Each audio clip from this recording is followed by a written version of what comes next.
Hello and welcome back, adventurers. Today we're coming back to the core and talking about Dementlieu and its Dark Lord. Dementlieu's geography is far less dramatic and the climate is far milder than in the old lands in the core. Gentle rolling plains are the domain's primary feature. In the east, rich farmland along the border with Falkovnia supplies some of the realm's food. Further west the soil becomes sandy with scattered forests and orchards. But close to the Sea of Sorrows, the travelers encounter gentle sand dunes and coastal beaches. Numerous bays and coves are spread along the seaboard, the largest and most well-known being Parnell Bay. Deep water and the natural headlands that protect the bay make it an ideal harbor for sailors during poor weather. Just to the south is Sable Bay, a harbor almost as large as Parnell Bay and just as protected. By decree of the Lord Governor, however, no ship is allowed to sail in its waters due to many sandbars that make navigation difficult. The shores of the Sable Bay also happen to be the location of the Estates of the Enlightened Life, a collection of the largest houses of port-a-lucine's aristocracy. The largest of these estates, the Dionair family Maison de la Vue, is frequently home to the business of government when the city becomes too hot or cold. The Musardi River meanders along the eastern border of Dementlieu, forming a natural defense against the aggressions of Falkovnia. Quite deliberately, only one major bridge crossing is maintained on the road from Falkovnia to Chateaufort. A multitude of oxbow lakes nestle on either side of the Musardi, providing further defense against the attack. Collectively, these lakes are known as the Jewel Box due to the colored tints that can be seen in the lakes, particularly at sunrise or sunset. Some of the more brilliantly tinted pools are rumored to have rejuvenating qualities, attracting nobles to bathe during the summer months. In the city of Port-a-lucine and in Chateaufort, the homes of the middle classes and wealthy are generally narrow 3 or 4-story buildings densely packed alongside flagstone streets.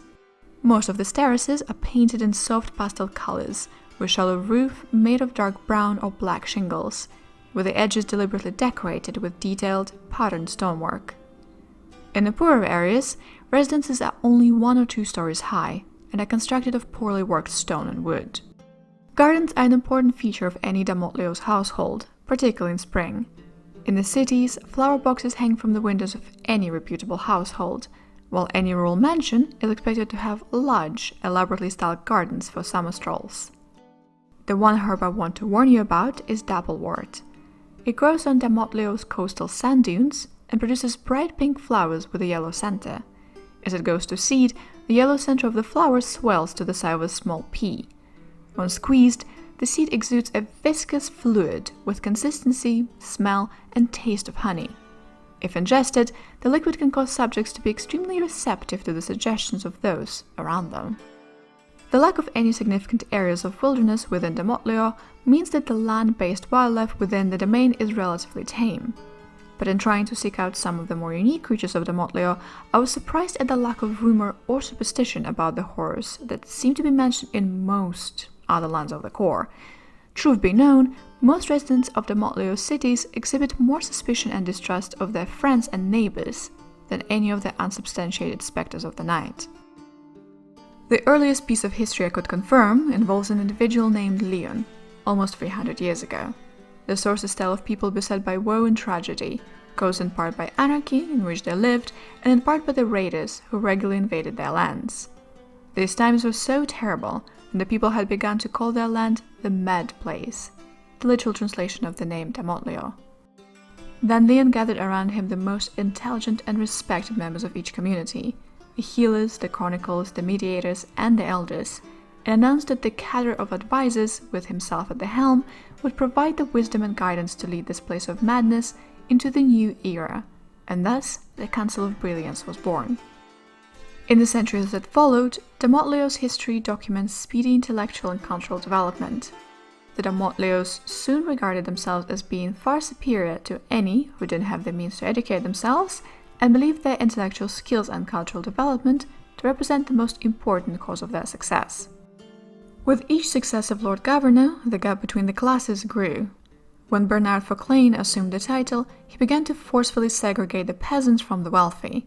Disquiet in the city of Port-a-lucine grew steadily, until the day when 30 peasants were to be executed for swimming in Parnell Bay, within 100 yards of a cove where noble ladies were bathing.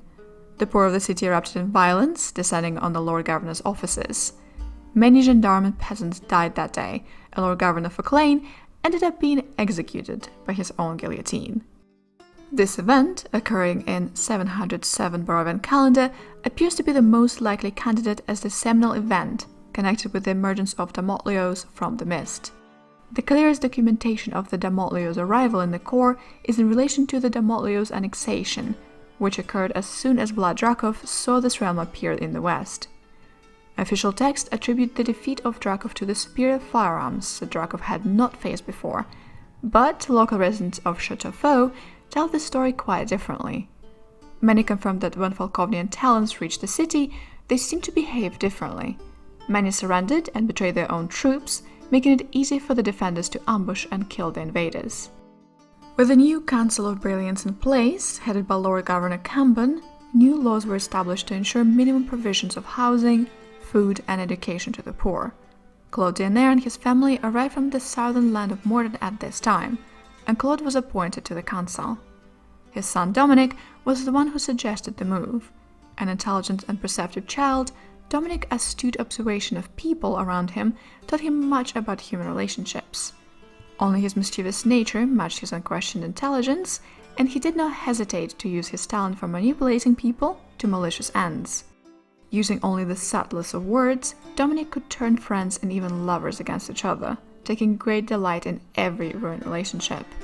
When he was 7 years old, Dominic's manipulations turned fatal. Finding his new nanny overly strict and inflexible, the young boy used his talents to affect the nanny's mind and destroy her relationship with employers, friends, and her fiancé. Only a slight suggestion from Dominic was necessary to cause her to take her own life. Disturbed by the attention that instant brought, Dominic asked his father to move away from Mordant, and so they came to the Dementlieu. Once settled in this new home, Dominic refined his dominance games, taking them to the new levels and entering the realms of politics while still a child. Using his relatives and his father in particular, he put his family on the political map of the Dementlieu.